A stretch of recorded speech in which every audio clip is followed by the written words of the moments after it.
Heidi ho there, friends and neighbors. Bobby here today. Hey folks, today we're going to demonstrate our Autel 906 TS on this vehicle that we're working on, which is a 2009 Nissan Altima. Customer, we've worked on this vehicle several times. This is Tina's vehicle, and her recently come back from a trip, and she had a check engine light on again. So we are going to, let's go back to where we started at here. So we're going to go ahead and just take you through the operation of using this scan tool real quick, just to pull up a code. We're going to click Diagnostics. We're going to hit Nissan. We're going to do a standalone diag. We don't need to put any information in the computer. And we're going to do auto select. Okay. I'm going to actually put my thumb over here, so we're not trying to put the VIN number out there for the whole world to see. And it takes just a moment. Oh, wait a minute. First of all, I got to cut the ignition on, or it's not going to read. It may actually make me redo it here. So now we have the key in the on position. We're reading the VIN. We're looking at my thumb. It looks kind of dirty because I have been out working on the stump grinder today. So now it has pulled the VIN number up. We're going to click OK. Okay. And it is a Nissan Altima sedan. So let's click that. And we're going to cover the VIN again down here. Pulls up the vehicle, North America Common, Nissan Altima, 2009. We're going to hit yes. Okay. Now, what we want to do is go into the diagnostic mode. We're going to hit auto scan. Notice it did say control unit. Okay. We could have went straight to just the engine module to pull the codes out of it, but I'm going to go ahead and let it run a full scan on the whole system, on all modules, just to see if there's anything else going on. So this only takes a few moments. And guys, while we're waiting, I will let you know that if you're not subscribed to this channel, you should, because we do a lot of how-to videos on automotive repair and home improvement, and that is MintHillBilly DIY. Please subscribe today. All right, guys, it's almost done here. Looks like we got some fault. We had one fault in the ECM, and there's 4 faults popping up in the BCM. We'll check them out today too. And looks like it's done with the scan. And you'll notice on the scan tool, it always puts your faults at the very top. No matter where they're at, it'll move everything to the top. So we're going to click the little arrow and go into the engine control module and see what is going on there. I think I know what this code is, but let's see if I'm right. We're gonna what you think it is? I think it's that cat code again that you had before.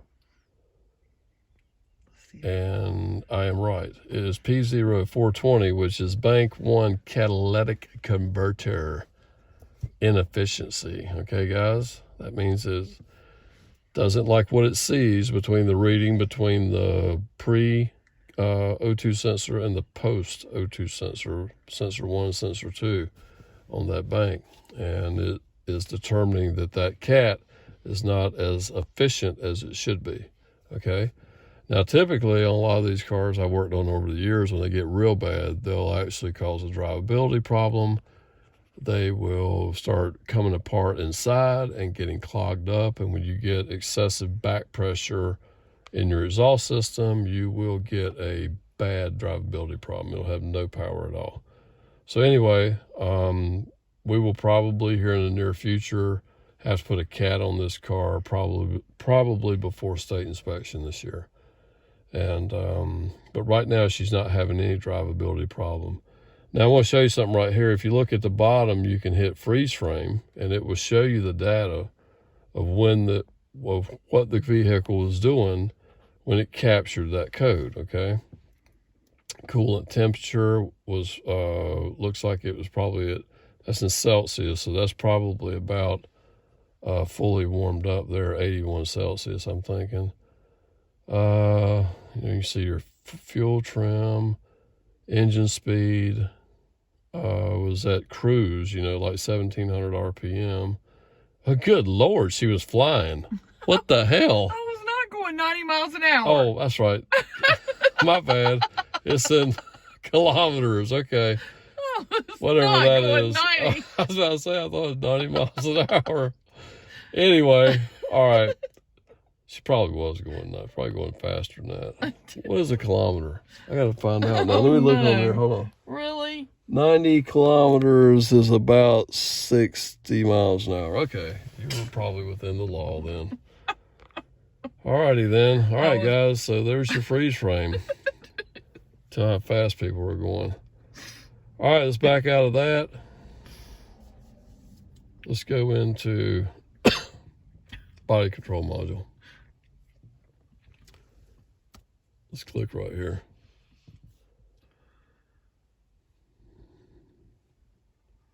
Takes just a moment. We'll go ahead and click BCM. We'll click read codes.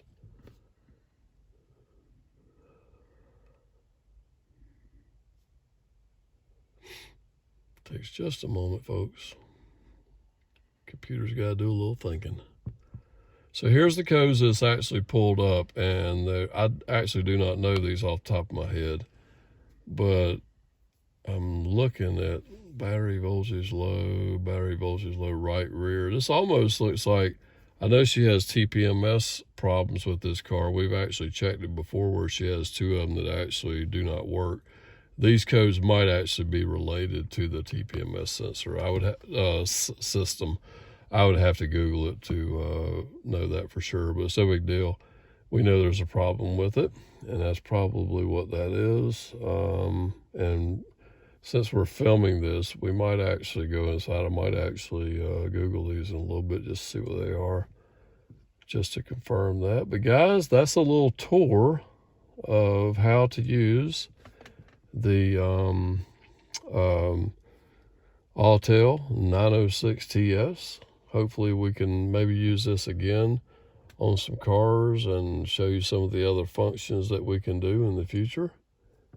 And we're just going to back it all the way out. This is a Bluetooth connector. Notice there's no cable running from it. It's a Bluetooth that goes into the OBD2 connector. Okay, pretty nice little scan tool. These are about $2,000. I'll put a link down below if you'd like to purchase one for yourself. As cars get more complicated, more electrical stuff, you are going to, if you're going to work on your own stuff, it wouldn't be a bad idea to invest in this, okay? On